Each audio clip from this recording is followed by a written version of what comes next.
റബ്ബി ഇശ്റഹ് ലി സദ്രി വയസ്സിർ ലി അംരി വഹ്ലുൽ ഉഖ്ദത മിൻ ലിസാനി യഫ്ഖഹു ഖൗലി. അല്ലാഹു സുബ്ഹാനഹു വ തആലയുടെ മുഴുവൻ വിധിവിലക്കുകളും നിയമനിർദ്ദേശങ്ങളും ജീവിതത്തിൻ്റെ എല്ലാ രംഗത്തും സൂക്ഷിച്ച് പാലിച്ച് ജീവിക്കണേ എന്ന് ആദ്യമായി ഓർമ്മപ്പെടുത്തുകയാണ്, വസിയത്ത് ചെയ്യുകയാണ്. ഒരു മനുഷ്യന് ഈ ലോകത്ത് ലഭിക്കുന്ന ഏറ്റവും വലിയ സൗഭാഗ്യം എന്താണ് എന്ന് ചോദിച്ചാൽ, നിരവധി അനുഗ്രഹങ്ങളിൽ സൗഭാഗ്യങ്ങളിൽ ഒന്നാമത് കൊണ്ടുവരാൻ പറ്റുന്ന, ഏറ്റവും ഒന്നാമതായി എണ്ണാൻ പറ്റുന്ന ഏറ്റവും വലിയ സൗഭാഗ്യം എന്നത് ഹിദായത്താണ്. നമുക്ക് സന്മാർഗത്തിൻ്റെ വഴി ലഭിക്കുക എന്നതാണ് ഏറ്റവും വലിയ സൗഭാഗ്യം. വിലമതിക്കാനാവാത്ത അനുഗ്രഹമാണ്. നമ്മുടെ പരിസരങ്ങളിൽ ജീവിക്കുന്ന ധാരാളക്കണക്കിന് മനുഷ്യർ യഥാർത്ഥ ഇസ്ലാമിനെ നെഞ്ചേറ്റാനും അത് ഉൾക്കൊള്ളാനും അതിൻ്റെ ഷഹാദത്ത് പ്രഖ്യാപിക്കാനും കഴിയാതെ വ്യത്യസ്ത വഴികളിലൂടെ സഞ്ചരിക്കുമ്പോൾ യഥാർത്ഥ ഇസ്ലാമിനെ കണ്ടെത്താനും അതിൻ്റെ അഖീദയും അതിൻ്റെ പ്രമാണങ്ങളോടുള്ള സമീപനവുമൊക്കെ അത് ക്ലിയറാക്കി മുന്നോട്ട് പോവുക എന്നതാണ് ഒരു മനുഷ്യന് ലഭിക്കുന്ന അനുഗ്രഹങ്ങളിലെ ഏറ്റവും വലുത്. അള്ളാഹുവിന് മാത്രം നൽകാൻ കഴിയുന്നതായ ഒരു കാര്യമാണ്. അത് കളങ്കപ്പെടുത്താതെ മരണം വരെ കാത്തു സൂക്ഷിക്കേണ്ട വളരെ പ്രധാനപ്പെട്ട കാര്യമാണ് ഹിദായത്ത് എന്ന് പറയുന്നത്.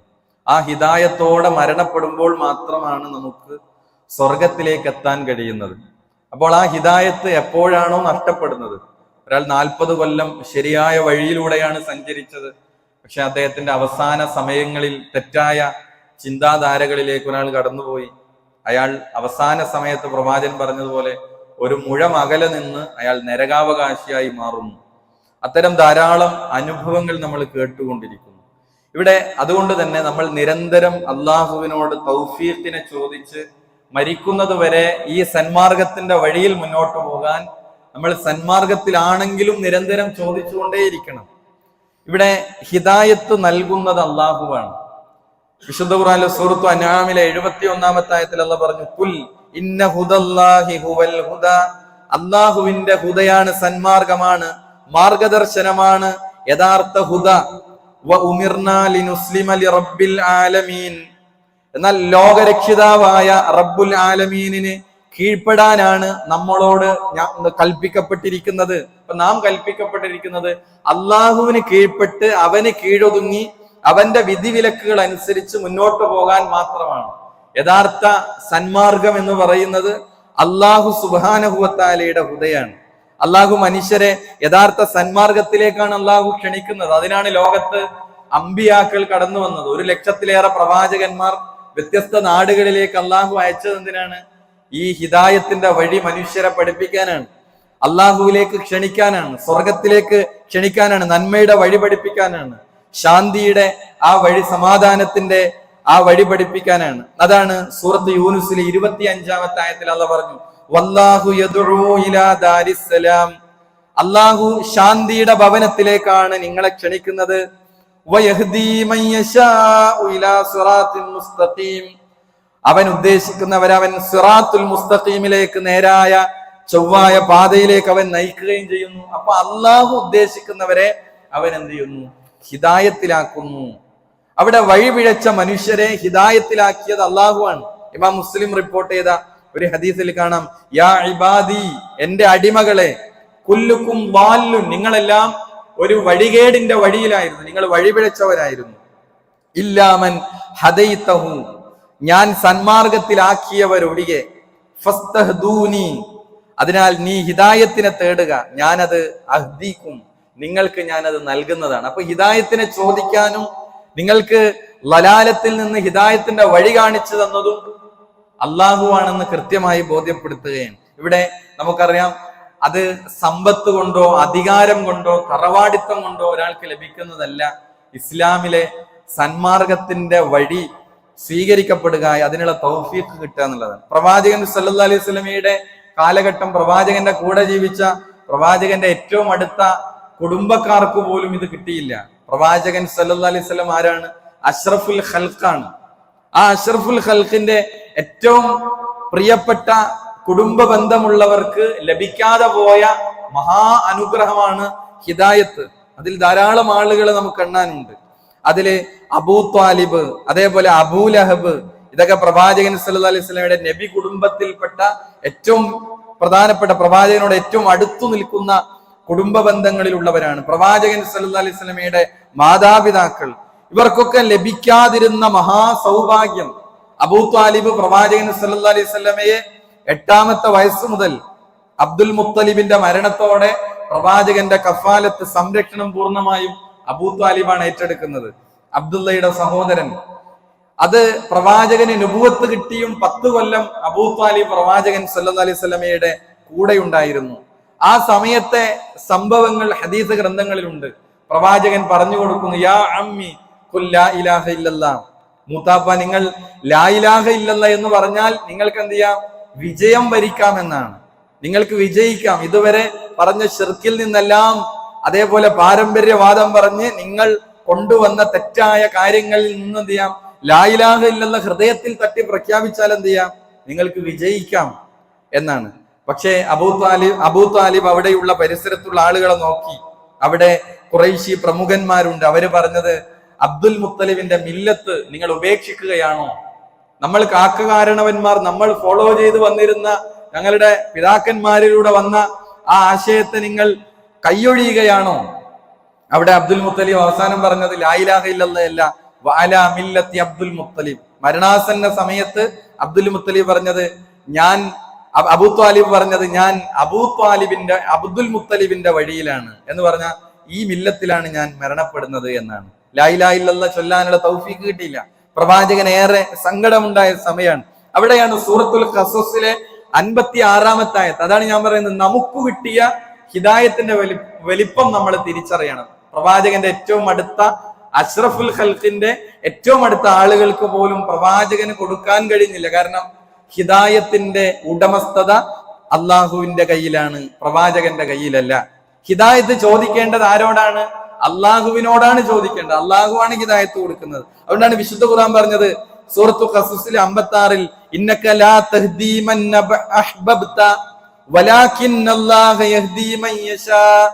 പ്രവാചകരെ, താങ്കൾക്ക് ഇഷ്ടപ്പെട്ടവരെ താങ്കൾക്ക് ഹിദായത്തിലാക്കാൻ കഴിയില്ല. നിങ്ങൾക്ക് ഇഷ്ടപ്പെട്ടവരെ നിങ്ങൾക്ക് ഹിദായത്തിലാക്കാൻ കഴിയില്ല. അങ്ങനെ നബിക്ക് കൊടുക്കാൻ കഴിയുന്ന ഒരു സംഗതിയല്ല. പിന്നെ നബിക്ക് എന്താണ് ചെയ്യാൻ പറ്റുന്നത്? ഹിദായത്തിന്റെ വഴി ഇന്നതാണ് എന്ന് പറഞ്ഞു കൊടുക്കുക. അതാണ് ദഅവത്ത്. ലാ ഇലാഹ ഇല്ലല്ലാഹ് എന്നതാണ്. അത് പിന്നെ അതേപോലെ തന്നെ പരലോകവും അതേപോലെ അള്ളാഹുവിനെ കുറിച്ചും ഒക്കെ എന്ത് ചെയ്യാം? അവർക്ക് പറഞ്ഞു കൊടുക്കാം. ഈ വഴിയാണ് ശരി, ഈ ശരിയാണ് സിറാത്തുൽ മുസ്തഖീം. പക്ഷെ ഹിദായത്ത് കൊടുക്കേണ്ടത് ആരാണ്? അള്ളാഹുവാണ്. അതുകൊണ്ടാണ് ഖുർആൻ പറഞ്ഞത്, വലാകിന്നല്ലാഹ യഹ്ദീ മൻ യശാ. അള്ളാഹു അവൻ ഉദ്ദേശിക്കുന്നവർക്ക് അവൻ ഹിദായത്ത് നൽകുന്നു. വഹുവ അഅലമു ബിൽ മുഹ്തദീൻ. എന്നിട്ട് അള്ളാഹു സുബ്ഹാനഹു വ തആല പറയാണ്, പിന്നെ ആരാണ് നേർവഴിയിലാകുന്നത്? അള്ളാഹുവിന് നല്ലവണ്ണം അറിയുന്നതാണ്. മുഹ്തദീങ്ങളാരാണ്? ഇവിടെ ഖൈബർ യുദ്ധവേളയിൽ നബി സല്ലല്ലാഹു അലൈഹി വസല്ലമയെ സാക്ഷി നിർത്തി ആമിർ ബിൻ അഖ്വ പാടിയ ഒരു കവിത സഹീൽ ബുഖാരിയിൽ കാണാം. ഇമാം ബുഖാരിയുടെ 6118-ാമത്തെ ഹദീസിൽ കാണാം. അദ്ദേഹം പാടിയ കവിത അല്ലാഹുമ്മ ലൗലാ അൻത മഹ്തദൈന എന്നാണ്. അല്ലാഹുവേ, നീ ഇല്ലായിരുന്നുവെങ്കിൽ ഞങ്ങൾക്ക് ഹിദായത്തിലാകുമായിരുന്നില്ല. അപ്പോ നബി സല്ലല്ലാഹു അലൈഹി വസല്ലമക്ക് പോലും നൽകാൻ കഴിയാത്ത, പ്രവാചകന്മാരുടെ ഏറ്റവും അടുത്ത കുടുംബക്കാർക്ക് ലഭിക്കാതെ പോയ മഹാസൗഭാഗ്യം ലഭിച്ചവരാണ് നമ്മൾ മുസ്ലിമീങ്ങളായി ജനിച്ചു. അതേപോലെ തന്നെ ആ വഴിയിലൂടെ അള്ളാഹുവിനെ മാത്രം വിളിച്ചു പ്രാർത്ഥിച്ച് ആ രൂപത്തിൽ ഹിദായത്തിന്റെ വഴി നമുക്ക് സ്വീകരിക്കാൻ കഴിയുക എന്നതാണ് ഏറ്റവും വലിയ സൗഭാഗ്യം. ഇവിടെ അടിമകളായ പ്രവാചകന്റെ കാലഘട്ടത്തിൽ ആർക്കാണ് ഹിദായത്ത് കിട്ടിയത്? കിട്ടാതെ പോയത് അബൂ ത്വാലിബിന് കിട്ടിയില്ല, അബൂ ലഹബിന് കിട്ടിയില്ല. അവിടെയുള്ള ഖുറൈശി പ്രമുഖന്മാരായ സമ്പത്ത് കൊണ്ടും അധികാരം കൊണ്ടുമൊക്കെ മേൽക്കോയ്മ നേടിയവർക്ക് കിട്ടിയില്ല. എന്നാൽ കിട്ടിയത് ആർക്കാണ്? പാവങ്ങളായ അടിമകളായ ആളുകൾക്ക് അള്ളാഹു അതിനുള്ള തൗഫീഖ് കൊടുത്തു. അടിമകളായ ബിലാൽ റളിയല്ലാഹു അൻഹു, ഖബ്ബാബ് റളിയല്ലാഹു അൻഹു, അമ്മാർ റളിയല്ലാഹു അൻഹു, യാസിർ റളിയല്ലാഹു അൻഹു. ഇത് ആർക്കാണ് ലഭിക്കുക എന്നത് അള്ളാഹുവിന് മാത്രമേ അറിയുകയുള്ളൂ. അത് ലഭിച്ചവൻ മഹാസൗഭാഗ്യവാനാണ്. അത് ലഭിക്കാനാണ് നമ്മൾ പ്രാർത്ഥിക്കേണ്ടതും പ്രയത്നിക്കേണ്ടതും. അതിന്റെ കൂടെ നമ്മൾ ശ്രദ്ധിക്കേണ്ടത്, ഞാൻ ഹിദായത്തിലാണോ എന്ന് നമ്മൾ കൃത്യമായി എന്ത് ചെയ്യണം? വിലയിരുത്തി ഉറപ്പുവരുത്തി നമ്മൾ മുന്നോട്ട് പോവേണ്ടതുണ്ട്. തിന്മകളാകുന്ന ഇരുട്ടിൽ നിന്നുള്ള രക്ഷയും മോചനവുമാണ്. ഹിദായത്തിന്റെ ഒരു ഭാഗം അതാണ്. തിന്മകളാകുന്ന പുതിയ കാലഘട്ടത്തിൽ എല്ലാ തിന്മകളും സാർവത്രികമായി നടക്കുന്ന ഒരു ഇരുണ്ട കാലഘട്ടം, ജാഹിലിയത്ത് എന്ന് നമ്മൾ പറയുന്ന അതിന് സമാനമായ ഒരു കാലഘട്ടമാണ്. ഇതിൽ നിന്നുള്ള രക്ഷയും മോചനവുമാണ് ഹിദായത്ത്. വിശുദ്ധ ഖുർആൻ സൂറത്തുൽ മാഇദയിലെ 16-ാമത്തെ ആയത്തിൽ അല്ലാഹ് പറയാണ്, യഹ്ദീ ബിഹില്ലാഹു മനിത്തബഅ റിദ്വാനഹു സുബുലസ്സലാം. അള്ളാഹുവിന്റെ തൃപ്തി തേടിയവരെ അത് മുഖേന സമാധാനത്തിന്റെ വഴികളിലേക്ക് അവൻ നയിക്കുന്നു. വയുഖ്രിജുഹും മിനൽ ളുലുമാതി ഇലൻ നൂർ. അവൻ അന്ധകാരങ്ങളിൽ നിന്ന് പ്രകാശത്തിലേക്ക്, നൂറിലേക്ക് അവൻ പുറത്തു കൊണ്ടുവരുന്നു, അവരെ കൊണ്ടുവരികയും ചെയ്യുന്നു. വയഹ്ദീഹിം ഇലാ സിറാത്തിൻ മുസ്തഖീം. നേരായ പാതയിലേക്ക് അവൻ നയിക്കുകയും ചെയ്യുന്നു. അപ്പൊ അള്ളാഹുവാണ് എന്ത് ചെയ്യണത്? ഇതിനുള്ള സൗഭാഗ്യം തരുന്നത്. അൻസ്വാരികളായ ആളുകളോട് പ്രവാചകൻ പറഞ്ഞ കാര്യം ഹദീസ് ഗ്രന്ഥത്തിൽ കാണാൻ ശ്രദ്ധേയമായ ഒരു കാര്യം. യാ മഅ്ശറൽ അൻസ്വാർ. നമുക്കറിയാം സഹാബികളിൽ അൻസ്വാരികളും മുഹാജിറുകളും ഉണ്ട്. അൻസാരികളോട് പ്രവാചകൻ പറയുന്നത്, അലം അജിദ്കും വല്ലാലൻ ഫഹദാകുമുല്ലാഹു ബി. അല്ലയോ അൻസ്വാറുകളെ, നിങ്ങൾ വഴിപിഴച്ചവരായിരുന്നില്ലേ? നിങ്ങൾ ദലാലത്തിലായിരുന്നില്ലേ? നിങ്ങൾ ദുല്ലാലികളായിരുന്നില്ലേ? ഫഹദാകുമുല്ലാഹു ബി. ഞാൻ കാരണം അള്ളാഹു നിങ്ങൾക്ക് ഹിദായത്ത്, ഞാൻ ഹിദായത്ത് നൽകുന്നല്ല, ഞാൻ കാരണമാണ് നിങ്ങൾക്ക് അള്ളാഹു ഹിദായത്തിന്റെ വഴി കാണിച്ചു തന്നിരിക്കുന്നത്. നിങ്ങൾ വിശ്വാസം സ്വീകരിച്ചു, സഹാബികളായി, നിങ്ങൾ ആ ഏറ്റവും മഹനീയമായ വഴിയിലായി.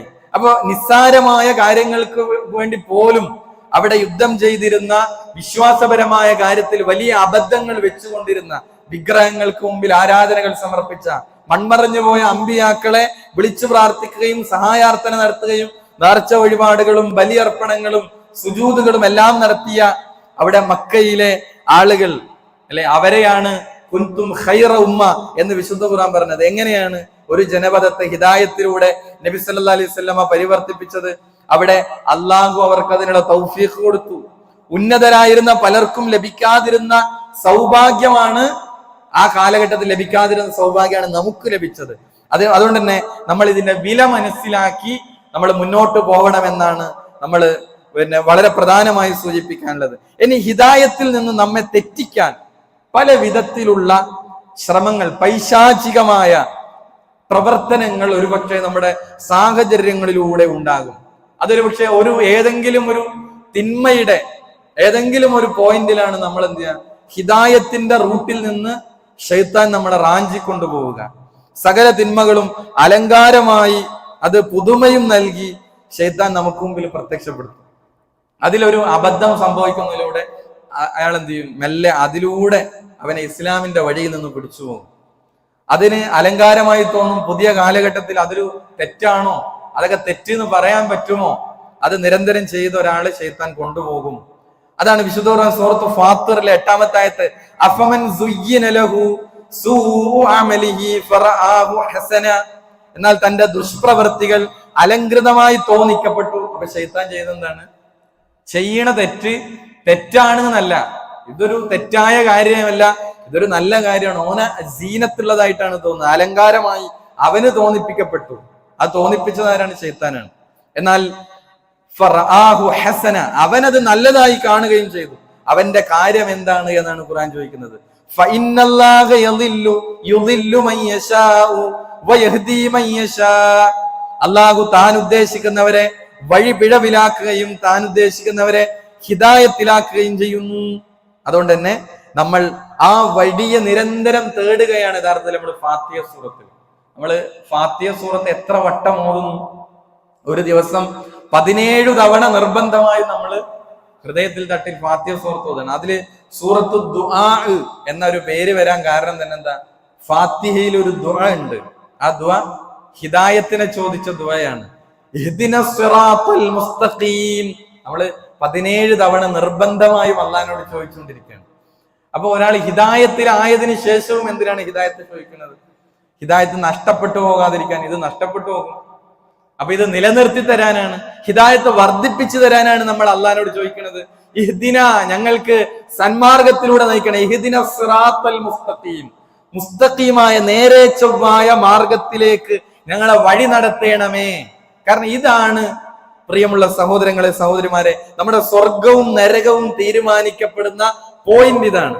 ഈ യഥാർത്ഥ സന്മാർഗത്തിന്റെ വഴിയിൽ നിന്ന് ഒരാൾ എപ്പോൾ തെറ്റിപ്പോകുന്നോ അങ്ങനെ ഒരാൾ മരണപ്പെട്ടാൽ അയാൾ നരകത്തിന്റെ വഴിയിലേക്ക് പോകുകയാണ്. അതുകൊണ്ട് തന്നെ വളരെ കൃത്യമായി ആലോചിച്ച് നമ്മൾ ഈ വഴിയിലാണെന്ന് ഉറപ്പുവരുത്തണം. അള്ളാഹു യഥാർത്ഥത്തിൽ മനുഷ്യനെ സൃഷ്ടിച്ചത് ശുദ്ധമായ പ്രകൃതിയിലാണ്. അവൻ ജനിച്ചത് എങ്ങനെയാണ്? ഈ ഒരു ക്ലാരിറ്റി ഉള്ള മനസ്സ്, ശുദ്ധമായ ഒരു ഹൃദയവുമായിട്ടാണ് അവൻ വന്നത്. പിന്നെ എവിടെയാണ് അവൻ പിഴച്ചുപോയത്? അവന്റെ ഒരുപക്ഷെ അവന്റെ പാരന്റ്സിലൂടെയാണ്, അവന്റെ സുഹൃത്തു ബന്ധങ്ങളിലൂടെയാണ്, അവന്റെ നാടിന്റെ സാഹചര്യങ്ങളിലൂടെയാണ്. അപ്പൊ അവൻ കണ്ടു ശീലിച്ചത് എന്താണ്? എല്ലാവരും ഈ ബിദ്അത്തുകൾ ചെയ്യുന്നതാണ്. അപ്പൊ അവര് ചോദിച്ചപ്പോൾ പറഞ്ഞ കാലങ്ങളാ ഇങ്ങനെയാണ് നടക്കുന്നത്. അവൻ കണ്ട ശിർക്ക് അവൻ അതങ്ങനെ ഏറ്റ് അവനും അത് ചെയ്യാണ്. പക്ഷെ അതിനെപ്പറ്റി അവൻ ചിന്തിക്കണം. അവന്റെ യഥാർത്ഥ ഫിത്രത്ത് എന്തായിരുന്നു? അള്ളാനെ മാത്രം ആരാധിക്കുക, അള്ളാഹിനോട് മാത്രം സഹായം നേടുക, അതിനിടയിൽ ഒരാളുമില്ല. ഇതാണ് ഒരു കുഞ്ഞ് ജനിച്ചു വീഴുമ്പോൾ കുല്ലു മൗലൂദിൻ യൂലദു അലൽ ഫിത്ര, ഫിത്ര എന്ന് പറഞ്ഞ ഫിത്രത്തിലാണ് എല്ലാവരും ലോകത്ത് ജനിച്ചു വീഴുന്നത്. ഒരു ഹൈന്ദവന്റെ മകനും ഒരു ജൂതന്റെ മകനും ജനിച്ചു വീഴുന്നത് അള്ളാഹുവിനെ മാത്രം, ലോകത്തിന്റെ സൃഷ്ടാവായ ഏകനായ അള്ളാഹിനെ മാത്രം ആരാധിക്കുക എന്നുള്ള ശുദ്ധപ്രിയ. അതിനോടാണ് കുട്ടികൾ മരണപ്പെട്ടാൽ അവർ സ്വർഗത്തിലാണെന്ന് പറഞ്ഞത്. പക്ഷെ അവരെവിടെയാണ് തെറ്റിപ്പോയത്? അവനെ യഹൂദിയാക്കിയത് അവന്റെ മാതാപിതാക്കളാണ്, അവനെ നസ്രാണിയാക്കിയത് അവന്റെ മാതാപിതാക്കളാണ്, അവനെ മജൂസിയാക്കിയത് അവന്റെ മാതാപിതാക്കളാണ് എന്നാണ് റസൂലുള്ളാഹി സ്വല്ലല്ലാഹി അലൈഹി വസല്ലം പറഞ്ഞത്. ആ വഴിയിലല്ല അവൻ പോകേണ്ടത്. അവന് വിശേഷ ബുദ്ധി കൊടുത്തു. അവന്റെ സാഹചര്യങ്ങളിൽ നിന്ന് യഥാർത്ഥ വഴിയെ, ശുദ്ധ പ്രകൃതി അവൻ കണ്ടെത്തണം. അതാണ് ഫിത്രത്തിലേക്ക് അവൻ മടങ്ങണം. ഫിത്രത്തിൽ നിന്ന് തെറ്റിപ്പോയത് അവിടെയാണ്. അപ്പൊ പിശാച് പല രൂപത്തിൽ അവരെ കൊണ്ടുപോവുകയാണ്. അവന്റെ സുഹൃത്തുക്കൾ മതമില്ലാത്തവരാണ്, അവന്റെ കോളേജിൽ പഠിക്കുന്ന സുഹൃത്തുക്കൾ മതമില്ലാത്തവരാണ്, മരണാനന്തരം ജീവിതമില്ല എന്ന് വിശ്വസിക്കുന്നവരാണ്. ജീവിതം ഇവിടെ ഈ ദുനിയാവിൽ തീരുന്നതാണ്, ഇവിടെ പരമാവധി അടിച്ചു പൊളിക്കുക, അത് പറയുന്ന ആളാണ്. അപ്പൊ സ്വാഭാവികമായിട്ടും ഈ ആത്മബന്ധത്തിലൂടെ അവനെ ഒരുപക്ഷെ എന്ത് ചെയ്യാം, ദീനിന്ന് കൊണ്ടുപോകാം. അപ്പൊ സാഹചര്യങ്ങളെ നമ്മൾ വളരെ ഗൗരവത്തിൽ കാണേണ്ടതുണ്ട്. അങ്ങനെയാണ് ചിലർ നിരീശ്വരവാദത്തിലേക്ക് പോകുന്നത്, യുക്തിവാദങ്ങളിലേക്ക് പോകുന്നത്. മോഡേൺ ഇസ്ലാം എന്ന് അവതരിപ്പിക്കുന്ന പല ആളുകളും ഇസ്ലാമിന്റെ പലതിനെയും അത് അവിടെ വെച്ചുകൊണ്ട് അത് അങ്ങനെയാണ് സർവമത സത്യവാദം പോലും അവതരിപ്പിക്കുന്നത്. ഏതു മതത്തിലും നിങ്ങൾക്ക് എന്ത് ചെയ്യാം, വിശ്വസിക്കുക, അതൊന്നും ഒരു പ്രശ്നമല്ല. നിങ്ങളൊരു നല്ല സ്നേഹവും സൗഹൃദവും ഒക്കെ ഉള്ള ഒരു നല്ല മനുഷ്യനായി നിങ്ങൾ ജീവിച്ചാൽ മതി. അപ്പൊ ആളുകൾക്ക് അത് ഭയങ്കര അട്രാക്റ്റ് ഉള്ള ആശയങ്ങളായി തോന്നുകയാണ്. പക്ഷെ തീർത്തും തെറ്റായ കുഫറിന്റെ ആശയങ്ങളെ ആളുകൾ പ്രചരിപ്പിക്കുന്നു. ആളുകൾ ശരിയായ റൂട്ടിൽ നിന്ന് എന്ത് ചെയ്യുന്നു, തെറ്റിപ്പോകുന്നു. അതുകൊണ്ടാണ് അള്ളാഹു പറഞ്ഞത് വൈന്നീ ഖലഖ്തു ഇബാദി ഹുനഫാ കുല്ലുഹും, നിശ്ചയമായും ഞാൻ എന്റെ അടിമകളെ നല്ല ഋജു മനസ്കരായിട്ടാണ് പടച്ചിരിക്കുന്നത്. എല്ലാവരും ശുദ്ധ പ്രകൃതിയിലാണ് പഠിച്ചത്. വഇന്നഹും അത്തതുഹും അശ്ശയാത്തീനു ഫജ്താലതുഹും അൻ ദീനിഹിം, പിശാച് അവരിലേക്ക് അവരുടെ ദീനിൽ ഫിത്നകൾ ഫസാദുകൾ ഉണ്ടാക്കി അവരെ തെറ്റിച്ചു കളയുന്നു. അപ്പൊ മുമ്പ് ഒരു സമൂഹം ഒന്നടങ്കം തിന്മയായി കണ്ടിരുന്ന പലതും ഇന്ന് ആളുകൾ എന്ത് ചെയ്യാണ്, അതൊരു പ്രശ്നമല്ല. ലെസ്ബിയൻ എന്ന പേരിൽ നമ്മൾ സോഷ്യൽ മീഡിയകളിൽ കാണുന്നില്ലേ, പെണ്ണും ഒന്നിച്ചു ജീവിക്കുന്നു, ആർക്കും പ്രശ്നമല്ല. പെണ്ണും ജീവിക്കുന്നു. ഒരു സമൂഹത്തെ മുച്ചൂടും നശിപ്പിച്ച് ഇന്നും ലോക ഭൂപടത്തിൽ ഡെഡ് സീ എന്നറിയപ്പെടുന്ന ചാവുകടൽ എന്നറിയപ്പെടുന്ന ഒരു പ്രദേശം, ലൂത്ത് നബിയുടെ സമൂഹം ആദ്യം ചെയ്ത സ്വർഗാനുരാഗം എന്ന വലിയ തിന്മ നടന്ന ഒരു പ്രദേശം ഇന്നും നിലനിൽക്കുകയാണ്. പക്ഷെ ഇന്നും നമ്മുടെ നാട്ടില് ലെസ്ബിയൻ കപ്പിൾസ് എന്ന പേരില് ദാമ്പത്യം മുന്നോട്ട് പോകുന്നു.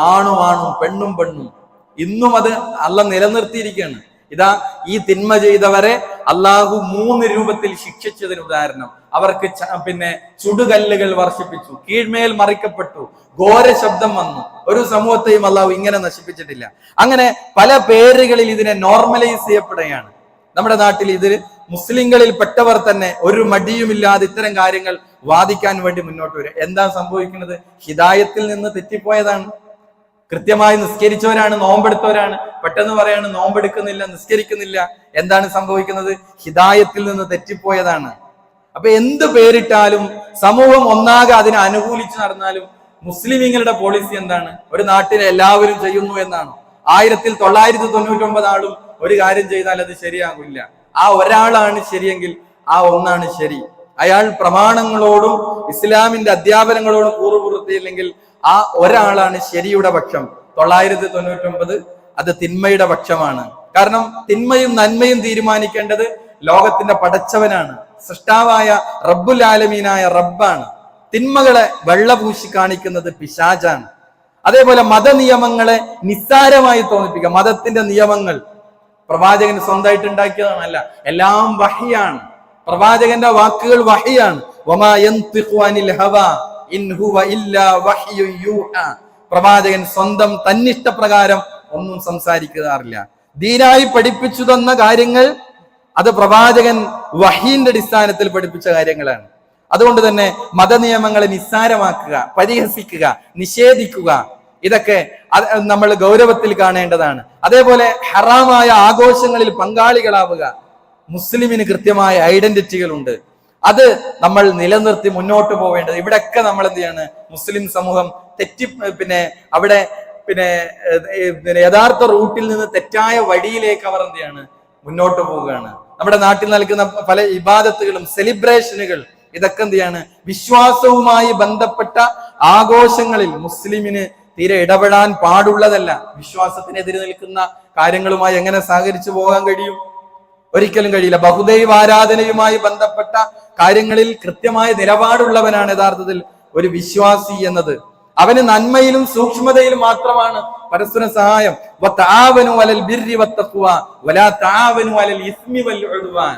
പാപത്തിന്റെ പേരിൽ, ശത്രുതയുടെ പേരിൽ സഹായിക്കാൻ പാടില്ല.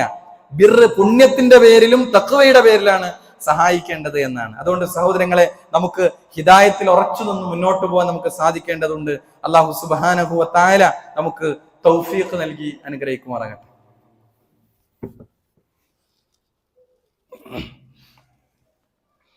അൽഹംദുലില്ലാഹ് വസ്സലാത്തു വസ്സലാമു അലാ റസൂലില്ലാഹ് വഅലാ ആലിഹി വസഹ്ബിഹി അജ്മഈൻ. അമ്മാ ബഅദ്.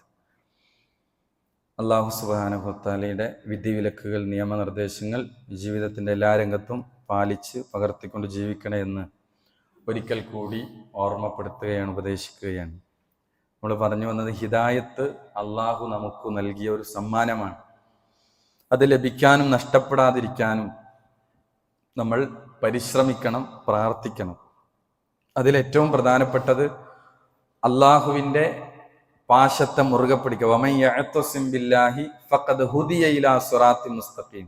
ആര് അള്ളാഹുവിനെ മുറുകെ പിടിക്കുന്നുവോ അവൻ നേർമാർഗത്തിലേക്ക് നയിക്കപ്പെട്ടിരിക്കുന്നു എന്നാണ്.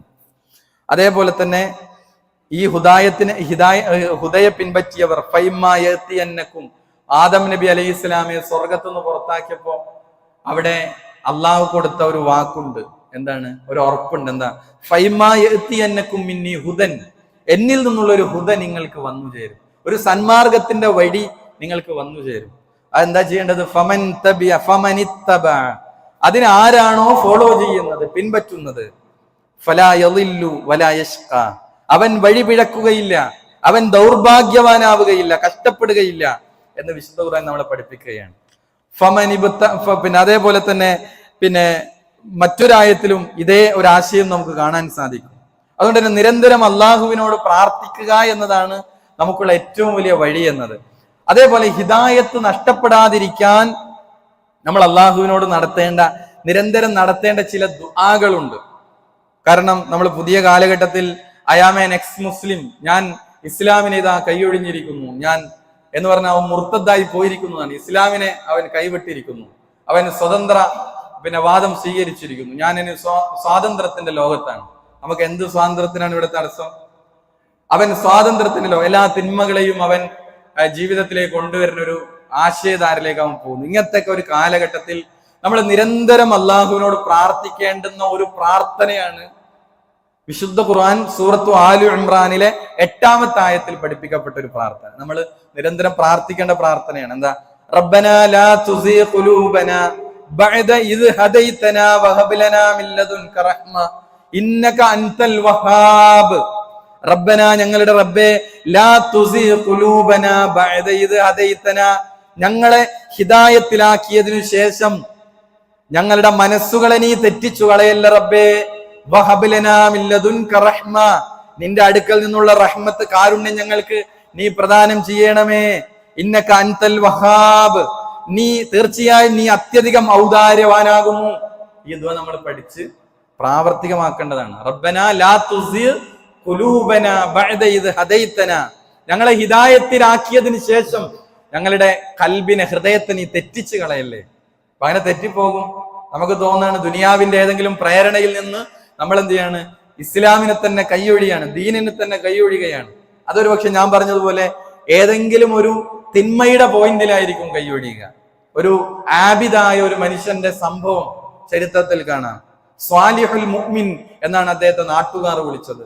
നല്ല മുഅദ്ദിൻ, സ്വാലിഹുൽ മുഅദ്ദിൻ, നല്ല മനോഹരമായി ബാങ്ക് വിളിക്കാൻ കഴിയുന്ന ഒരു ചെറുപ്പക്കാരൻ. പക്ഷേ ഒരു നസ്രാണിയായ ഒരു പെണ്ണിനെ കണ്ട് അദ്ദേഹം ആകൃഷ്ടയായി. അങ്ങനെ വിവാഹത്തിന് സമ്മതം ചോദിച്ചു. ആ പെണ്ണ് പറഞ്ഞു, നീ മുഹമ്മദിനെ കൈയൊഴിഞ്ഞാൽ ഓക്കെ. അപ്പോൾ അയാൾ സ്പോട്ടിൽ പറഞ്ഞു, ഞാൻ ദീനും മുഹമ്മദിനെ നബിയെയും എല്ലാം ഞാൻ വിട്ടിരിക്കുന്നു, കൈവിട്ടിരിക്കുന്നു. കാരണം ഒരു പോയിന്റിലാണ് അയാൾ പിഴച്ചു പോയത്. അങ്ങനെ ആ സമയത്ത് അയാളുടെ മരണം സംഭവിക്കുന്നു. സ്വാലിഹുൽ മുഅദ്ദിൻ എന്ന് പറഞ്ഞ, നാട് മുഴുവൻ പറഞ്ഞ ഒരു മനുഷ്യൻ എന്ത് ചെയ്യാണ്, അയാളുടെ ആഖിബത്ത് ഇസ്ലാം കൈയൊഴിഞ്ഞവരായി മരണപ്പെടുകയാണ്. നിമിഷങ്ങൾ മാത്രമാണ് അയാൾ പിന്നീട് ജീവിക്കുന്നത്. അപ്പൊ ഏത് സമയത്തും ഇതിനെ നമ്മൾ ഭയപ്പെടണം. ഇസ്ലാമിൽ നിന്ന് തെറ്റിപ്പോകുന്ന, മുർത്തദ്ദായി പോകുന്ന ഒരു കാര്യത്തെ നമ്മൾ ഭയപ്പെടണം. റസൂലുള്ളാഹി സ്വല്ലല്ലാഹി അലൈഹി വസല്ലമ പ്രാർത്ഥിച്ച മറ്റൊരു പ്രാർത്ഥന ഹദീസുകളിൽ നമുക്ക് കാണാം. അല്ലാഹുമ്മ യാ മുഖല്ലിബൽ ഖുലൂബ്, ഹൃദയങ്ങളെ മാറ്റിമറിക്കുന്ന അല്ലാഹുവേ, സബ്ബിത്ത് ഖുലൂബന, അല്ലെങ്കിൽ സബ്ബിത്ത് ഖൽബി, എന്റെ ഹൃദയത്തെ നീ ഉറപ്പിച്ചു നിർത്തണേ. സബ്ബിത്ത് ഖൽബി അലാ ദീനിക, നിന്റെ ദീനിൽ എന്റെ ഹൃദയത്തെ നീ ഉറപ്പിച്ചു നിർത്തണേ എന്നാണ് അള്ളാഹിനോട് നമ്മൾ പ്രാർത്ഥിക്കേണ്ട പ്രാർത്ഥനയാണ്. അല്ലാഹുമ്മ യാ മുഖല്ലിബൽ ഖുലൂബ് സബ്ബിത്ത് ഖൽബി അലാ ദീനിക്, ഹൃദയങ്ങളെ മാറ്റിമറിക്കുന്ന അല്ലാഹുവേ, എന്റെ കൽബിനെ നിന്റെ ദീനിൽ ഉറപ്പിച്ചു നിർത്തണേ. അള്ളാഹുവിനോടാണ് തൗഫീഖിനെ ചോദിക്കേണ്ടത്. മരിക്കുന്നത് വരെ ഈ മുഅ്മിനായി, മുസ്ലിമായി മരിച്ചു പോകുക എന്ന് പറഞ്ഞാൽ പുതിയ കാലഘട്ടത്തിൽ വലിയ തൗഫീഖാണ്. അതുകൊണ്ട് തന്നെ നിരന്തരം അതിന് പരിഹാരം എന്ന് പറയുന്നത് നമ്മൾ അള്ളാഹിനോട് ആത്മാർത്ഥമായി പ്രാർത്ഥിക്കുക എന്നുള്ളതാണ്. അതേപോലെ അത്തരം ചുറ്റുപാടുകൾ ക്രമീകരിക്കുക. സുഹൃത്ത് ബന്ധങ്ങൾ, പള്ളിയുമായുള്ള ബന്ധം, നമസ്കാരവുമായി ബന്ധം, ഖുർആൻ ക്ലാസ്സുമായുള്ള ബന്ധം, പഠനവുമായി, ഇസ്ലാമിക പഠനവുമായുള്ള ബന്ധം, ഇങ്ങനെ ഈ വഴിയിലൂടെ നമ്മൾ മുന്നോട്ട് പോയി പ്രാർത്ഥിച്ച് മുന്നോട്ട് പോയാൽ നമുക്ക് അതിനുള്ള തൗഫീഖുകൾ കിട്ടും. അല്ലാഹു സുബ്ഹാനഹു വ തആല മരിക്കുന്ന സമയം കലിമത്ത് തൗഹീദ് ഉച്ചരിച്ച് ആ ഹിദായത്തിലായിക്കൊണ്ട് മരിക്കാനുള്ള മഹാസൗഭാഗ്യം അള്ളാഹു നമുക്ക് ഓരോരുത്തർക്കും നൽകി അനുഗ്രഹിക്കുമാറാകട്ടെ. രോഗികളായ പലരുമുണ്ട്, പ്രാർത്ഥിക്കാൻ വസിയത്ത് ചെയ്ത പലരുമുണ്ട്. നമ്മുടെ ഒരു പ്രവർത്തക, ഒരു സഹോദരി, അവരുടെ ഉമ്മയുടെ ജ്യേഷ്ഠത്തി വെന്റിലേറ്ററിലാണെന്ന് അറിയിച്ചിട്ടുണ്ട്. അള്ളാഹു ആ സഹോദരിക്ക്, ആ ഉമ്മാക്ക് പൂർണ്ണമായ ശിഫ നൽകി അനുഗ്രഹിക്കുമാറാകട്ടെ.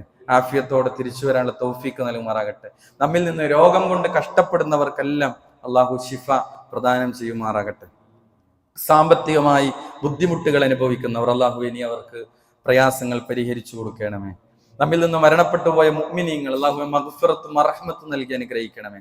നാളെ പരലോകത്ത് സ്വർഗത്തിലേക്കും നരകത്തിലേക്കും ആളുകളെ തിരിച്ചുവിടുമ്പോൾ സ്വർഗത്തിലേക്ക് പോകുന്ന യഥാർത്ഥ മുഅ്മിനീങ്ങളിൽ, മുത്തഖീങ്ങളിൽ നാം ഏവരെയും ഉൾപ്പെടുത്തി അനുഗ്രഹിക്കണമേ. ലോകത്തിന്റെ വ്യത്യസ്ത ഭാഗങ്ങളിൽ പ്രയാസങ്ങൾ, പീഡനങ്ങൾ അനുഭവിക്കുന്ന മുസ്ലിം ഉമ്മത്തിന് അള്ളാഹു ഇനി നിർഭയത്വവും സമാധാനവും രക്ഷയും വിജയവും നൽകി അനുഗ്രഹിക്കണമേ. اللهم اغفر للمؤمنين والمؤمنات والمسلمين والمسلمات. اللهم إنا نسألك الجنة. اللهم أجرنا من النار. اللهم أعز الإسلام والمسلمين وأذل الشرك والمشركين. ربنا لا تزغ قلوبنا بعد إذ هديتنا وهب لنا من لدنك رحمة إنك أنت الوهاب. ربنا تقبل منا إنك أنت السميع العليم. ربنا آتنا في الدنيا حسنة وفي الآخرة حسنة وقنا عذاب النار. آمين آمين برحمتك يا أرحم الراحمين.